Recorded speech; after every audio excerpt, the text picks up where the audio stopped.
Em seu discurso como candidato à presidência do Senado, o senador Eduardo Girão expôs a falsidade do discurso do candidato da situação, Davi Alcolumbre, mostrando que os compromissos apresentados por um gaguejante Alcolumbre já foram descumpridos por ele mesmo. Girão expôs uma série de promessas feitas e descumpridas por Alcolumbre em seu primeiro mandato à frente do Senado.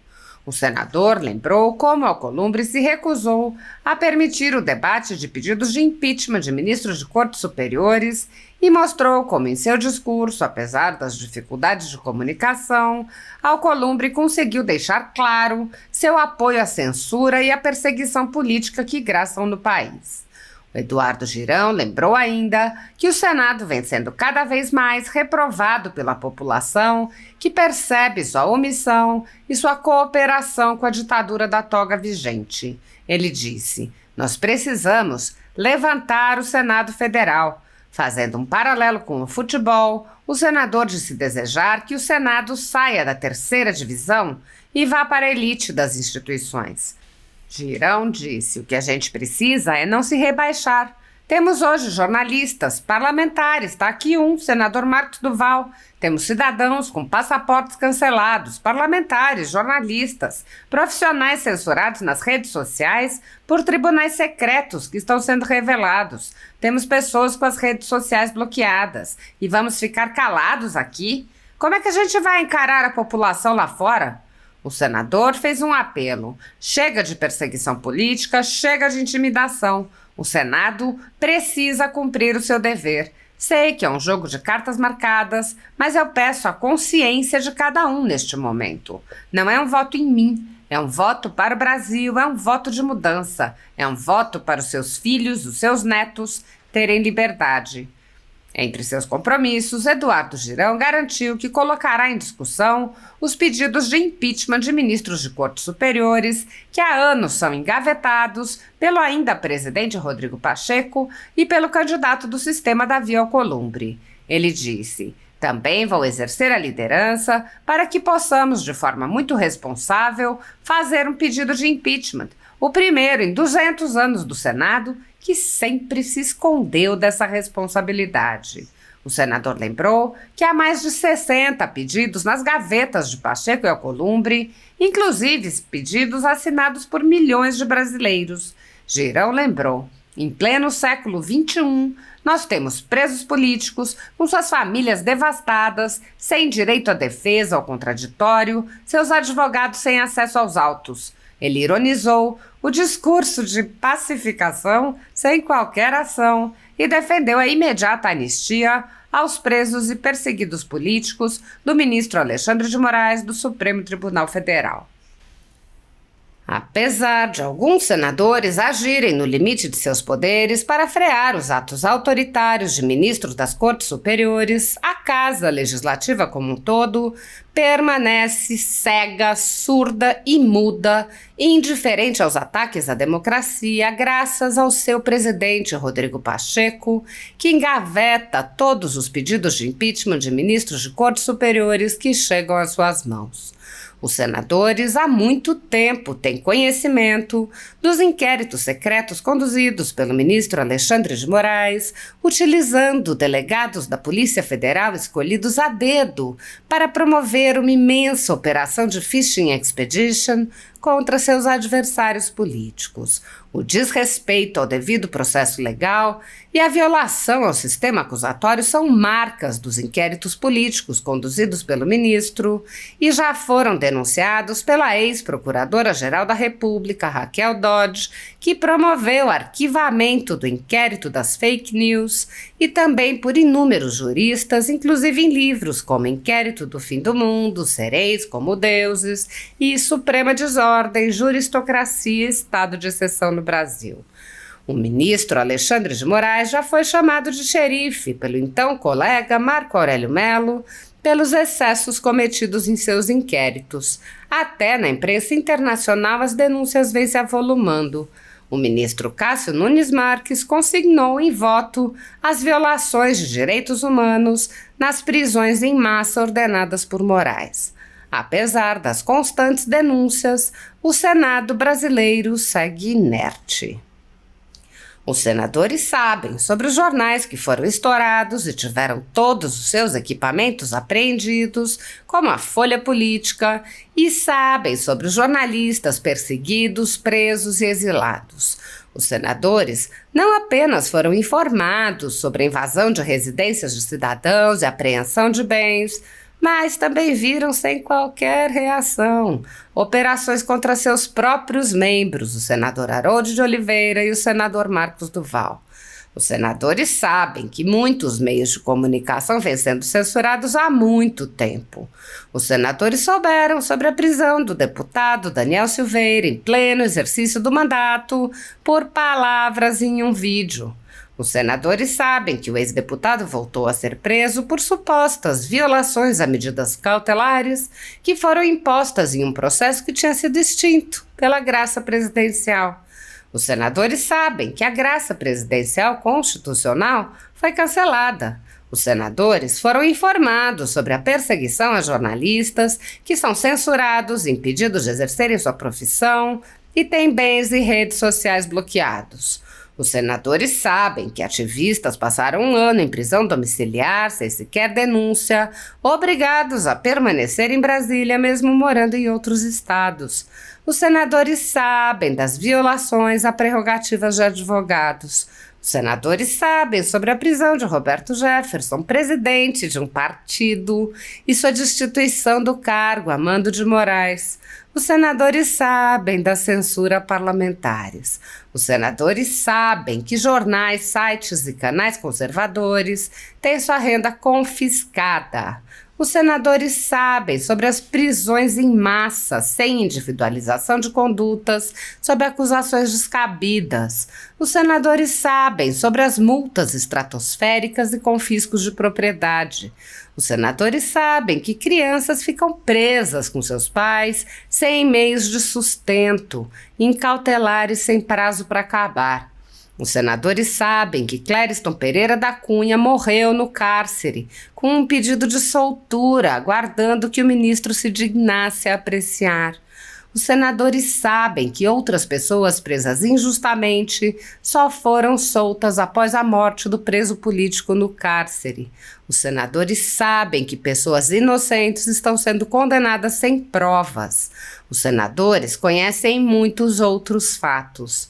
Mesmo assim, todos os pedidos de impeachment, projetos de lei, requerimentos de CPI seguem enchendo as gavetas do senhor Rodrigo Pacheco. Há mais de 5 anos, o ministro Alexandre de Moraes conduz, em segredo de justiça, inquéritos políticos direcionados a seus adversários políticos.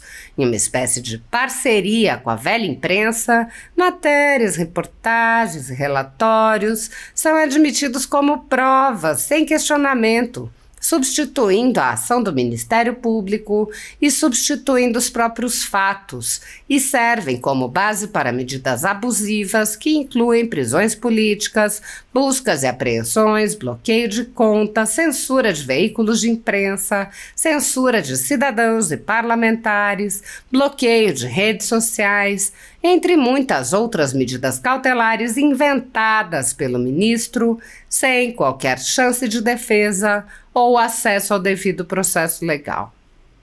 O mesmo procedimento de aceitar depoimentos de testemunhas suspeitas e interessadas e tomar suas palavras como verdadeiras se repete em diversos inquéritos nas cortes superiores. A Folha Política já teve sua sede invadida e todos os seus equipamentos apreendidos a mando do ministro Alexandre de Moraes. A renda do jornal está sendo confiscada a mando do ministro Luiz Felipe Salomão, ex-corregedor do Tribunal Superior Eleitoral, com o aplauso dos ministros Luiz Roberto Barroso, Alexandre de Moraes e Edson Fachin. Todos os rendimentos de mais de 20 meses de trabalho de jornais, sites e canais conservadores são retidos sem qualquer base legal. Se você apoia o trabalho da Folha Política e pode ajudar a impedir o fechamento do jornal, doe qualquer valor através do Pix, utilizando o QR Code que está visível na tela ou o código ajude@folhapolitica.org. Se preferir transferência ou depósito, a conta da empresa Raposo Fernandes está disponível na descrição deste vídeo e no comentário fixado no topo. Há mais de 10 anos, a Folha Política vem fazendo a cobertura da política brasileira, quebrando a espiral do silêncio imposta pelo cartel de mídia que quer calar vozes conservadoras. pix@ajude@folhapolitica.org. Assista. Paz e bem, senhoras senadoras, senhores senadores, eu queria inicialmente cumprimentar minha família, a pessoa da minha esposa Márcia, os meus 5 filhos, um deles fazendo aniversário hoje, está lá em Fortaleza, o Luiz Davi, e dizer o que inspira a minha vida na política, vida que começou há pouco tempo, em 2019. Os fins não justificam os meios. O errado é errado, mesmo que todo mundo esteja fazendo. O certo é o certo, mesmo que ninguém esteja fazendo. Nós estamos vivendo hoje aqui uma grande catarse que me traz, exatamente, foi num sábado, 2019, 1º de fevereiro, quando nós chegamos nessa casa cheio de esperanças. Brasileiro fez uma campanha de fora para dentro, não apenas na eleição, para nos trazer para o Senado, com a esperança de renovar essa casa, com a esperança de que o Senado se aproximasse da sociedade. E nós conseguimos, naquela época, através do voto transparente, aberto, derrotar o favorito para continuar no poder. Ali, na junção daqueles senadores que estavam chegando com os que ainda estavam aqui, reacendeu a esperança e o povo brasileiro comemorou. Mas essa lua de mel com a sociedade demorou muito pouco. O primeiro compromisso foi descumprido com o candidato que hoje quer voltar a conduzir a casa. O primeiro, onde ele fala com todas as letras, não vou colocar o áudio em respeito às pessoas, mas diz: o prestígio e estatura do Senado serão recuperados com o voto aberto. Chega de segredismo na República. Nós construímos uma PEC, aprovamos a PEC na CCJ para o voto aberto e está no plenário. Ficou durante a gestão do candidato que foi eleito pelo voto aberto. Eu aprendi uma coisa com o senador Magno Malta, que muito me inspirou a entrar na vida política. Senadora Damares, que eu conheço antes de sonhar em estar aqui servindo o Brasil, que a regra da boa convivência é o respeito. Senhor presidente, de lá para cá, de 2019 para cá, o Senado só se afundou.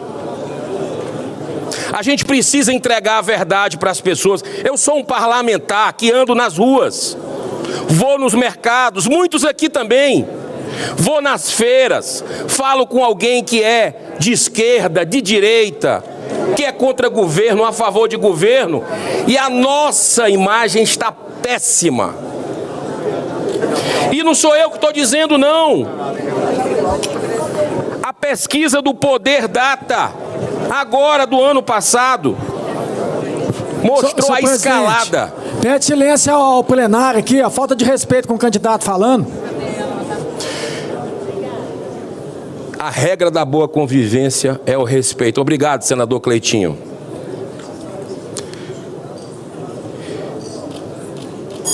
Naquele momento que a gente chegou aqui, o Senado estava 35% de péssimo perante a sociedade. A escalada veio 42 em 2023, 44 ainda em 2023 e agora 45% de péssimo. A aprovação perto de 10% dessa casa. Essa é a verdade que a gente precisa encarar. E nós temos aqui, senhor presidente, eu acho que o grande problema nosso foi não ter enfrentado. Nós tivemos várias oportunidades, tanto na presidência anterior quanto na sua. O reequilíbrio entre os poderes que foi perdido. A censura voltou ao Brasil depois da redemocratização. A revista Cruzoé, em 2019, durante a gestão do candidato do continuismo que quer voltar, foi censurada pelo STF, numa matéria do amigo do meu pai, que falava de relações de ministros, de ministro com o ex-presidiário, presidiário na época, condenado em 3 instâncias por lavagem de dinheiro e corrupção, por dezenas de juízes, citado centenas de vezes em delações premiadas com nome. O Senado ficou assistindo à censura. Não parou por aí. Nós tivemos, vai completar agora 6 anos, um inquérito irregular, sem fim, que um ex-ministro do Supremo Tribunal Federal colocou, que é o inquérito do fim do mundo, onde a mesma pessoa, o mesmo ministro, julga, é a vítima, é o promotor, é tudo, é o dono da bola. A Constituição da República Federativa do Brasil é rasgada dia sim, dia não, aqui do nosso lado. E esse Senado se acovarda. Todos nós somos corresponsáveis por essa derrocata dessa casa. A população está nos assistindo agora. Recebi a informação que a audiência é recorde em vários veículos. O que é que ela espera de nós, afinal? Nós vimos o discurso agora, que me antecedeu, falando de rede social, de like, já sinalizando controle da mídia, que é o sonho de consumo dos poderosos de plantão para controlar, para calar o brasileiro. O PL da censura passou sob a presidência do candidato do continuismo. A gente precisa lembrar disso. Um espectro político da direita, dos conservadores desse país, não se sentem representados pelo que acabou de ouvir aqui da outra tribuna do candidato do continuismo. Aqui não é clube privado que um passa o bastão para o outro, faz acordões, vai tu para aquela comissão. Isso não deveria ser correto. Cargos. Nós viramos aqui um balcão de emendas há muito tempo. O Congresso cada vez mais com dinheiro, com chavos, troca de favores. Isso é desigual, é uma concorrência desleal. Eu sou a favor de acabar com emenda parlamentar. Isso é um desvio de função. Está lá a nossa prerrogativa constitucional.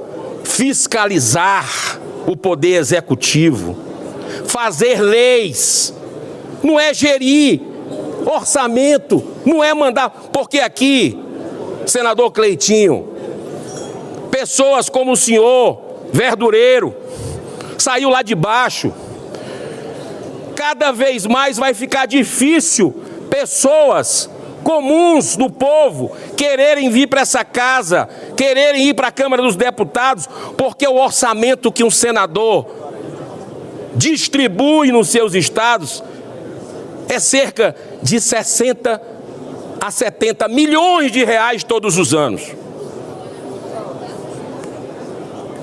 Isso é algo surreal, isso fora o secreto, fora a troca de apoio e muitas votações. Como é que alguém vai conseguir entrar com a concorrência dessa?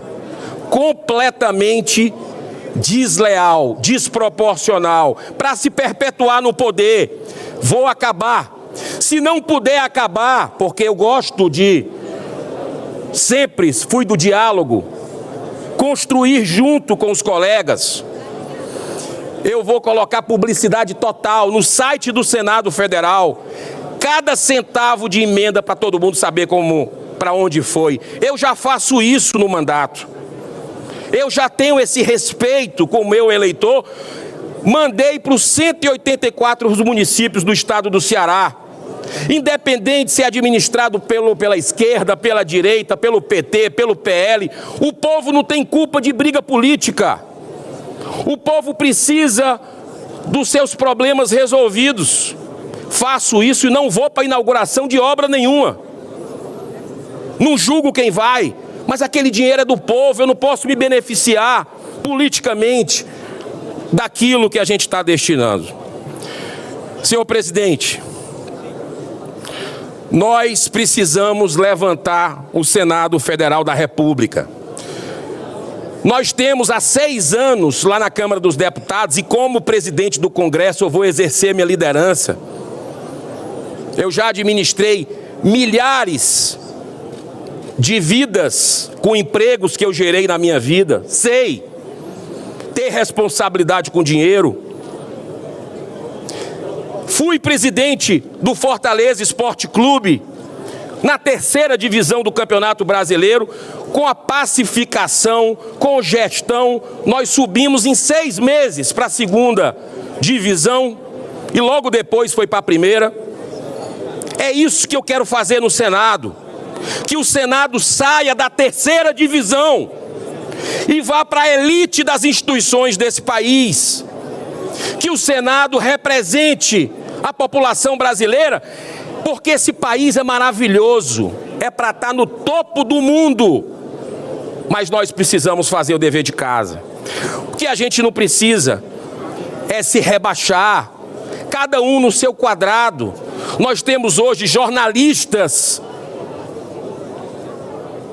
parlamentares, está aqui um, você quer assinar o maior, senador Marcos Duval, que vai falar daqui a pouco. Nós temos cidadãos que estão com passaporte cancelado, parlamentar e jornalista. Isso é democracia onde?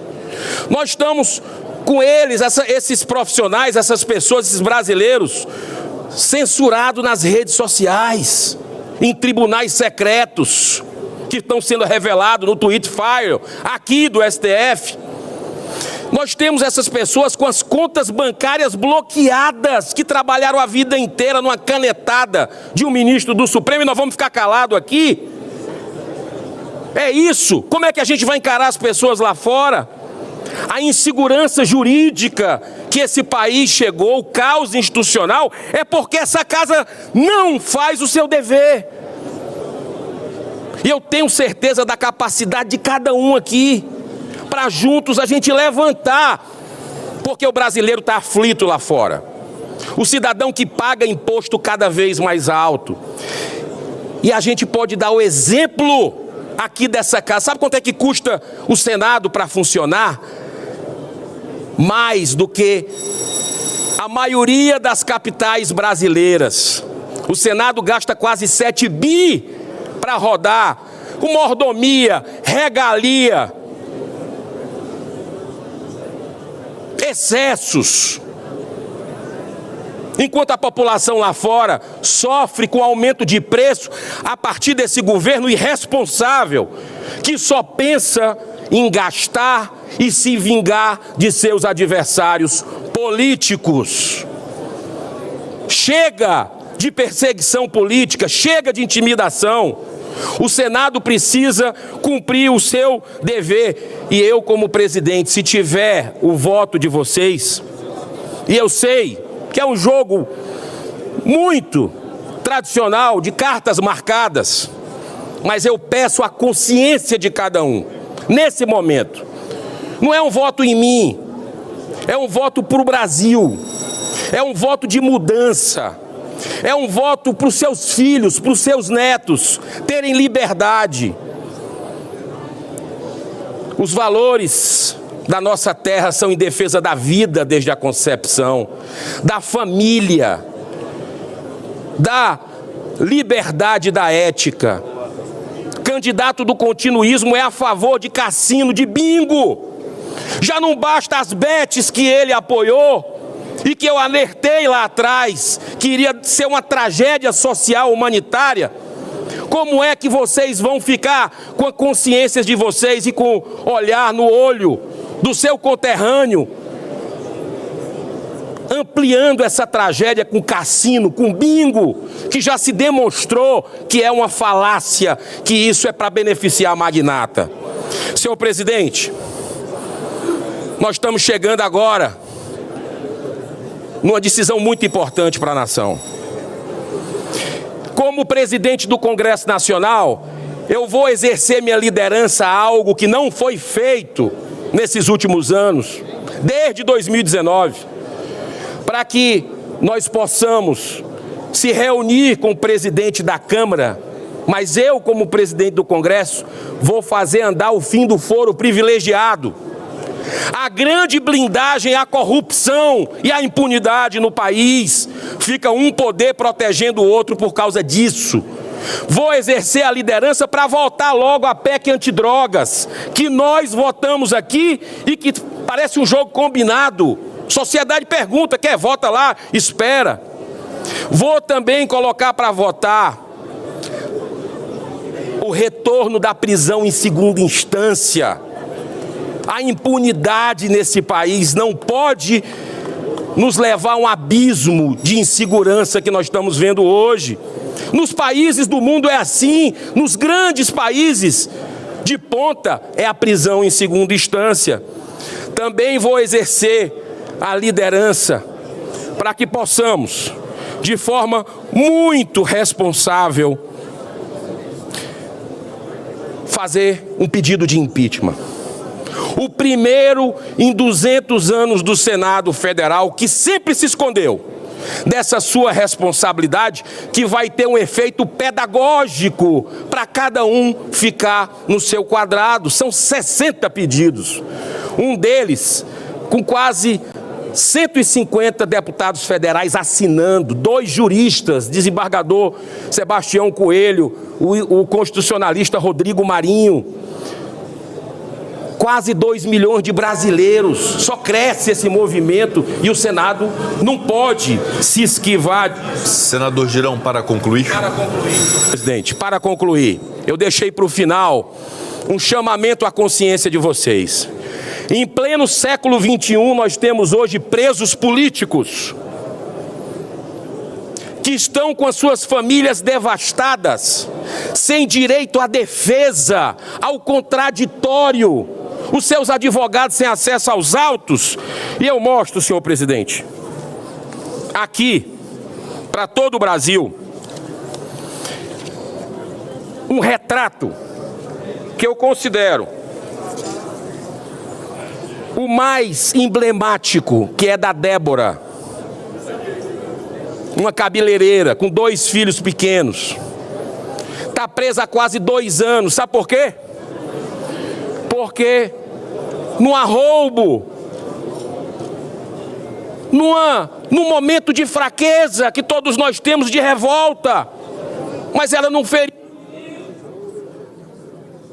pintou de batom, fez um protesto numa estátua pública em frente ao STF. Ela está 2 anos presa e a sua condenação para sair 15, 17 anos. A frase é do próprio presidente hoje do Supremo Tribunal Federal. Então, senhor presidente, nós não podemos conviver com presos políticos que estão sendo massacrados hoje no Brasil, e isso não é correto, porque se fala em pacificação e não faz anistia. É muito bom falar em pacificação e não agir. A anistia é prioridade. Nós vamos trazer direto para o plenário do Senado Federal para que possamos colocar digitais. Está todo mundo vendo a injustiça sem limites. Senhor presidente, eu peço... Para concluir, senador Girão. Eu peço o voto de cada colega aqui. Cada colega. Um voto que não é em mim, é no Brasil, eu já falei. Mas um voto que vai repercutir para a eternidade. E eu peço o seu voto aberto, transparente, porque é assim que a gente vai conseguir levar cada vez mais a população, o Senado junto para a população e a população junto para o Senado. Eu peço seu voto. Um voto na mudança. Um voto numa transformação que a gente precisa fazer, e nós vamos fazer com muito diálogo, com muito equilíbrio, mas com muita coragem, porque política tem que ter coragem, integridade e, sobretudo, coerência. Peço a coerência dos senhores no voto, com todo respeito a quem pensa diferente, mas... Muitíssimo obrigado, presidente Rodrigo Pacheco, pela tolerância. Que Deus abençoe e tenha misericórdia de nossa nação. Obrigado, senador Eduardo Girão. Concedo a palavra ao próximo candidato, senador Marcos Doval, pelo prazo de 15 minutos.